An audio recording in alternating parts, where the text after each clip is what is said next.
all right? I promise. It's strange to imagine a future without me. It's strange to imagine tomorrow night without me, come to that. My sister will make a fine queen. I wish I could have seen it, but there's so much I'll miss. One day soon, the cooks back in Kirkpool will make another batch of my favorite pastries, bursting with berries that stain your fingers pink. Everyone else will enjoy them, and I won't be there. Will they think of me? Oh, another thing, I say, picking up our conversation of the last few days. There's a pair of blackbirds that make a nest outside my bedroom window every year. I don't want to insult them, but to be honest, they're not that bright. I usually lay out some kind of fluff along the windowsill, so they've got something to line the nest with. I'll see to it, Galen says quietly, closing his eyes. I've been doing this ever since we boarded the ship, thinking of little jobs I'll need someone to take care of when I'm gone. He never hushes me, never tells me someone else will figure it out. He just takes notes and makes that same promise. Galen, how did we get here? I whisper, voicing the question that keeps presenting itself over and over. He silently offers me a piece of his hardtack as he considers his reply. It's just flour and water and a little salt, baked until it's tough enough to break your teeth. It's sailor's food and soldier's food, and we've become both.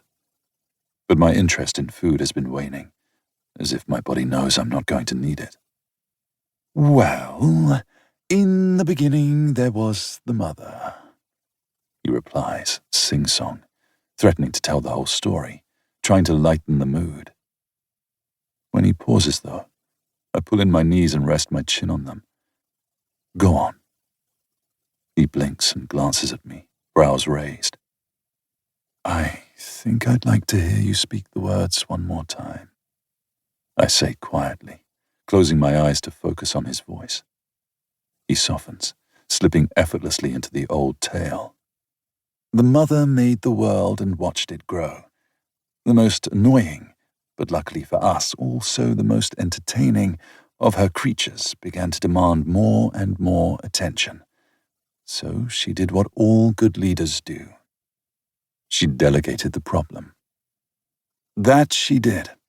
She created 7 children, Baraka and Massian, the 2 eldest, born together and always jostling for leadership.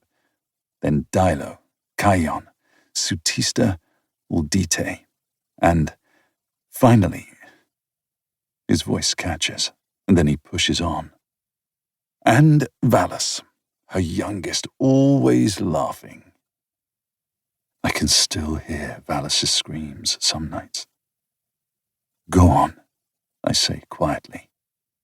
They each took on the tribes that would become countries, and busied themselves with answering prayers, blessing crops, healing ills, all the usual godly business. It kept them out of trouble. For a while, anyway. But the gods spent too much time around us and picked up bad habits.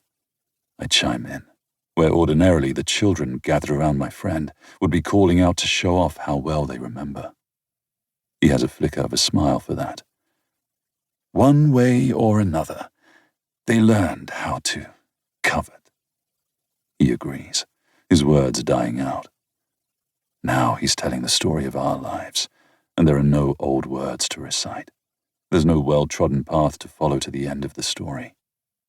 It wasn't enough for Massian's people to come down from the mountains and carve him a new land by the sea. Baraka grew tired of her country's rolling green hills. Uldite was bored with her deep forests, Kion with the high cliffs and rich soil of their kingdom, and Dilo with the azure waters of hers. Each of them had their own complaints. It began as jostling and ended in a war. As Valus was the god of merriment and tricks, so Massian is the god of risk, the gambler.